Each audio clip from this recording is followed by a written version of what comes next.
salaamaaleykum mbokku Sénégal maa ngi leen di nuyoo di leen di sant di leen di gërëm ndax ci li ngeen may bàyyee xel maa ngi leen di ñaaxate encore maa ngi lancé waat appel encore ndax beneen urgence tam ñëw na beneen alerte laay sonné waat encore alerte bi moo waral ngeen gis écharpe bii ma sol nii yi nga xam ne waa RTS ñoo ma ko joxoon ndax bu ma demoon foofu ñuy daan wax ci wàllum code du travail bi ñu bëgg a andi bu bees bi nga xam ne arrangé wul liggéeykat ñu waxoon ci tamit wàllum nu mu tudd nouveau code de la sécurité sociale mais tey ji encore damay ñëw pour beneen bi nga xam ne mun naa ne moo gën a grave sax ndax bii moom mooy lan ndax liggéeykat code du travail bi bu dee dañ ko jalgati ak code de la sécurité fan la ñuy dem mooy fu mbaxane defee benn or fu ñuy defee fu mbaxane defee benn mooy coow li tey mooy nouveau projet de loi ci réforme kii conseil constitutionnel ba léegi ñu bëgg a créer lu ñu naan cour constitutionnel te boobu nag jot naa ci def ay jàngat jot naa ci def ay points yi nga xam ne moo waral may lancer alerte pour que askanu Sénégal ñu mun ci jóg ne non bëgguñu genre kii cour constitutionnel bi bu bees bi ñuy wax ni ñeenti poñ laa ci ji benn bi mooy am na problème premier problème bi mooy ci lan ci nuñ koy composition bi mooy maanaam ñi nekk ci kii conseil constitutionnel boobu. deuxième point bi mooy lan ci naka la ñu tànnee nit ñi fay dem ñuy bokk ci kii boobu juge yu fay nekk. troisième bi mooy que lu ma ci seetlu mooy que cour bi de mooy day doon couru xaalis maanaam day andi dépense bu bëree dépense bu bëri. quatrième point bi ma jot a mën def bi benn relevé pour ma mën a wax ak yéen mooy que man lu may proposé du pour di créer ay cours yu dul jeex ndax ma joxee benn exemple mu ngi nii ñu ngi leen di wax amoon nañu dëggoon ngeen fi ay CREI yi dëggoon ngeen fi ak yeneen kuréel yu ñu créé léegi ñuy wax lan pour financier yooyu yëpp di créer rek naan dañuy beesalaat te alors que du loolu mooy important di beesalaat te ñi fa nekk dañuy am ay problèmes yu bëri déjà fu ñuy nekk noonu sax du ñu nga xam ne ay bâtiment la yu nguur créé maanaam tabax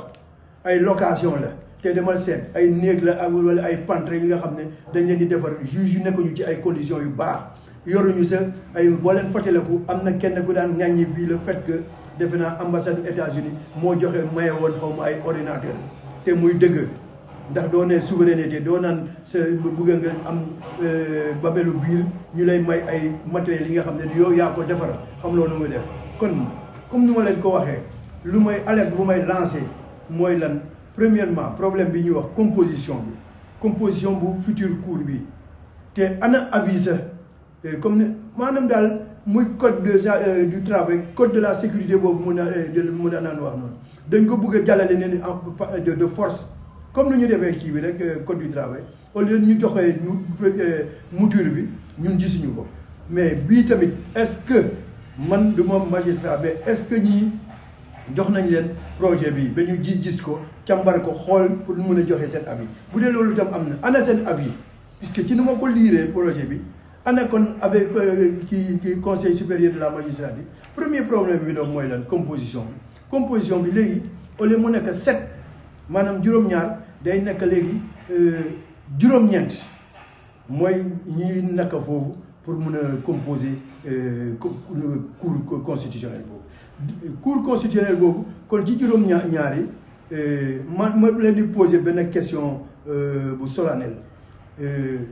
mais est-ce que kii juróom-ñeent yooyu ñuy nommé ci deux mooy boobu mooy donc dans ce cas problème ci nomination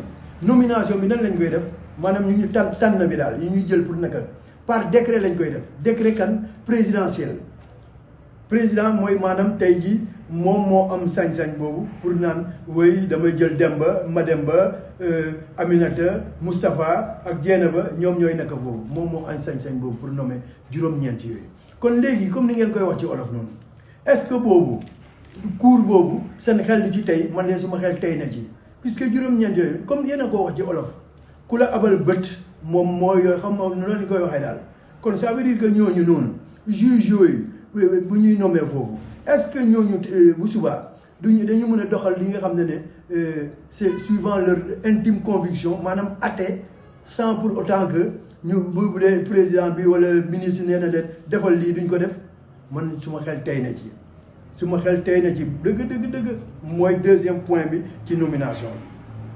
bi mooy par décret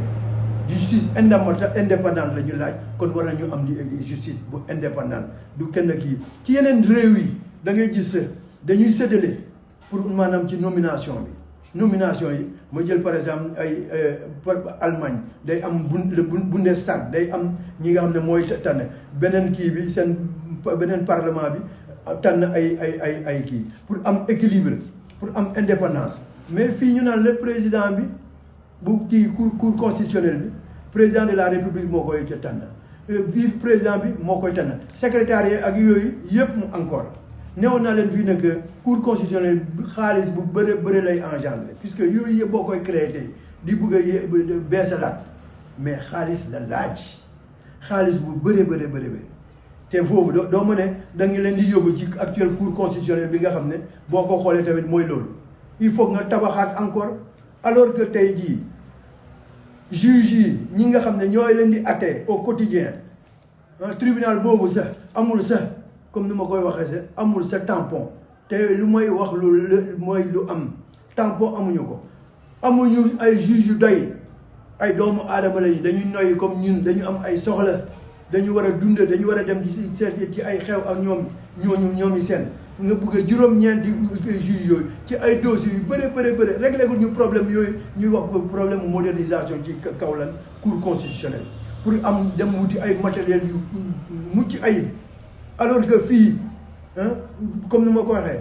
nekkuñu ci ay conditions comme ni ma ko tubaab bi waxee ergonomique il y a de sérieux problèmes beneen bi comme ni ma ko waxee xaalis bu bëri la laaj te quatrième su problème bi mooy lan pour man à mon avis textes yi la ñu war a moderniser textes yi ndax ay textes yu bëri et puis déjà nga xool est-ce que du andi sa chevauchement entre mooy cour constitutionnelle bu ak cour suprême mbir mi daal dafa doy waar mënu ma leen ko expliquer sénégalaises lu ma leen di ñaax mooy que ngeen jóg leen l'heure est grave comme ni ñu ko waxee en tout cas sénégalaises vraiment j'ai des inquiétudes par rapport à cette nouvelle cour réforme de projet de loi sur la cour constitutionnelle un projet de loi qui pose problème déjà qui risque même d'apporter des chevauchements et aujourd'hui on veut y amener des corps intrus.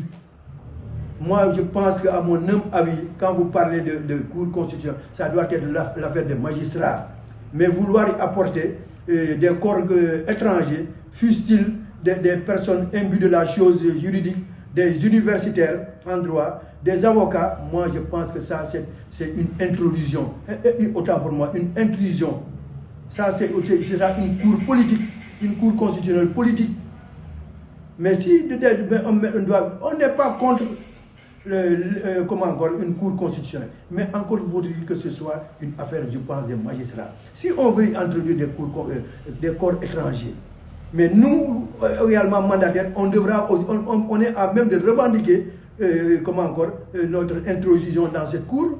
puisque la chose sociale, c'est les mandataires syndicaux, ce bras armé, comme j'ai l'habitude de dire, le bras armé des syndicalistes qui maîtrisent bien la chose sociale. Ils doivent pouvoir faire une intrusion, même si on va nous dire qu'aujourd'hui non, puisque c'est le droit, mais ils maîtrisent beaucoup plus le droit social que certains qui sont sortis de l'école. Ce n'est pas une question de robe aujourd'hui. Donc moi je pense que vouloir faire une intrusion, est-ce que dans les autres corps on permet une intrusion? Donc on doit faire, si je prends peut-être pour l'exemple de dire un conseil supérieur de l'armée. Pourquoi donc les magistrats ne feront pas une intrusion là-bas? Ou bien les douaniers et autres? En tout cas, Sénégalaises, vraiment, je lance un appel à tout le monde, c'est une alerte que je lance pour que vraiment nous ayons une cour constitutionnelle qui est plutôt une cour constitutionnelle de droit, qui puisse refléter une indépendance de la justice, mais pas une cour constitutionnelle politique. Sénégalaises, je vous lance un appel à vraiment dire non non à cette nouvelle, à cette réforme de la Cour du Conseil constitutionnel.